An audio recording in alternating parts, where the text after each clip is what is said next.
He is facing kidnapping with murder charges. In 2021, one member of the anti-kidnapping gang was killed. The PNP member of the anti-kidnapping gang. And then they were arrested in 2022, 2023. That's why he is in jail.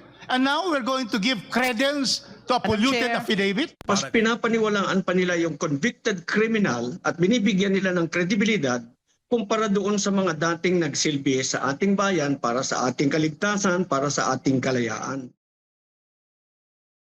Inihambing ng isang abogado ang retiradong general ng Armed Forces of the Philippines ang testimonya ng 18 ex-soldiers at ng presong si Ramil Madriaga na ginawang star witness ng Kamara sa impeachment case laban kay Vice President Sara Duterte. Si MJ Mondihar sa report. Ramil Madriaga is a polluted source. Galing na mismo kay Cagayan de Oro Representative Rufus Rodriguez na questionable ang kredibilidad ng star witness ng Kamara sa impeachment case laban kay Vice President Sara Duterte. Si Rodriguez ay miyembro ng House Justice Committee na nagpatawag kay Madriaga. Siya rin ay isang abogado at law professor. He is facing kidnapping with murder charges. In 2021, one member of the anti-kidnapping gang was killed. The PNP member of the anti-kidnapping gang. And then they were arrested in 2022, 2023. That's why he is in jail. And now we're going to give credence to a polluted affidavit. Para kay retired AFP General Virgilio Garcia, isang kalapastanganan na mas pinaniniwalaan ng House Justice Panel ang isang katulad ni Madriaga kumpara sa 18 ex-soldiers na nagsiwalat sa Maleta expose.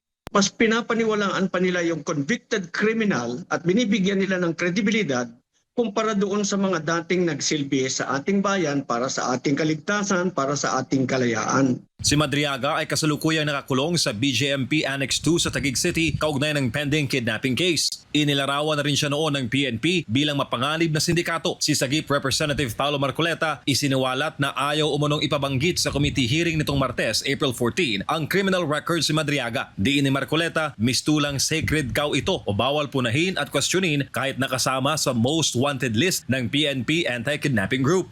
Bakit ngayon wala tayong nadidinig na kung ano-anong mga pang-discredit? Ikaw, criminal ka convicted ka ikaw may pinatay ka, may kinidnap ka yung mga ganun ba? Sa halip na suportahan, giit ni Attorney Garcia na hinahanap ngayon ng mga otoridad ang 18 ex-soldiers matapos isa publiko ang deliveries ng male-maletang pera na pangsuhol sa mga malalaking personalidad na sangkot umano sa korupsyon. Bukod sa pinakahanap ay sinaraan pa umano ng kasalukuyang pamahalaan ayon kay Attorney Garcia ang mga dating sundalo para i-discredit ang kanilang expose. Pero si Madriaga, kahit kriminal, giit ni Garcia ay may stulang ayos lang sa Kamara.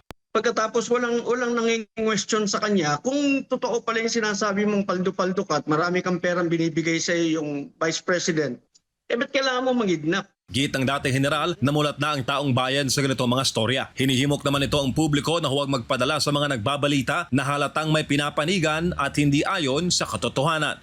There is a point of order, Let us clarify, Honorable we're trying to Rodriguez. protect somebody who is a polluted source.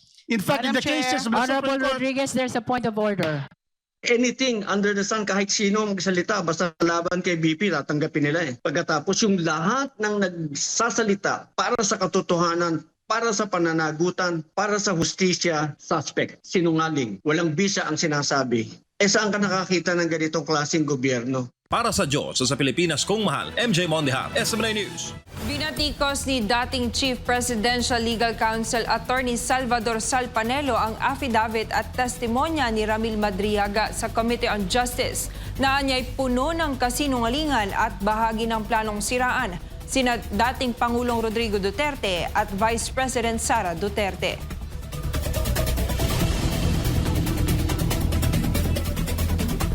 Ayon kay Panelo, isa lamang itong tall tale o kathang isip na salaysay na nagmula sa hindi mapagkakatiwalaang source.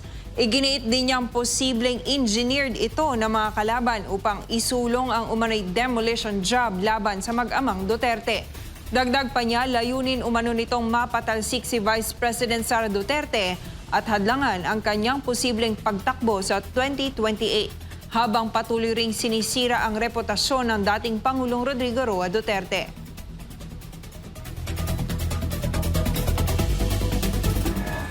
Ipinaliwanag ng isang political analyst na walang obligasyon si Vice President Sara Duterte na dumalo sa pagdinig ng Kamara.